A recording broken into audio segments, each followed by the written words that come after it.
অহা 2 তাৰিখে আমাৰ বাবে আৰু এক প্ৰাপ্তিৰ দিন।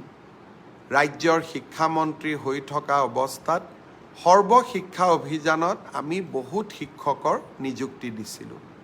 প্ৰায় 35,000 শিক্ষকে এতিয়াও সৰ্বশিক্ষা অভিযানত কাম কৰে। বহু সময়ত বহু লোকে প্ৰশ্ন কৰিছিল, এওঁলোকৰ চাকৰি নাথাকিব, এওঁলোকৰ চাকৰি গুচি যাব।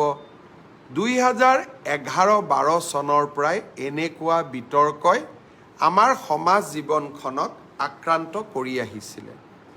অহা 2 তাৰিখে আমি যোগ্য বুলি বিবেচিত প্ৰায় 24,000 শিক্ষকক চৰকাৰৰ আওতালৈ আনিম।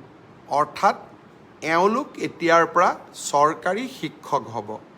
NPSৰ ব্যৱস্থা থাকিব আৰু ফেমিলি কোনোবা শিক্ষক যদি অকালতে মৃত্যু হয়, পৰিয়ালটোৱে পূৰ্ণ দৰমহা পাব, পেঞ্চনৰ ব্যৱস্থা হ'ব। তেওঁলোকে জীৱনত নতুন নিৰাপত্তা পাব। 2 তাৰিখে মই সকলো নিৰ্বাচিত শিক্ষকক আমাৰ খানাপাৰা ফিল্ডলৈ নিমন্ত্ৰণ জনাইছোঁ। তাতে আমি নিয়োগ পত্ৰসমূহ বিতৰণ কৰিম। অহা 3 তাৰিখে মই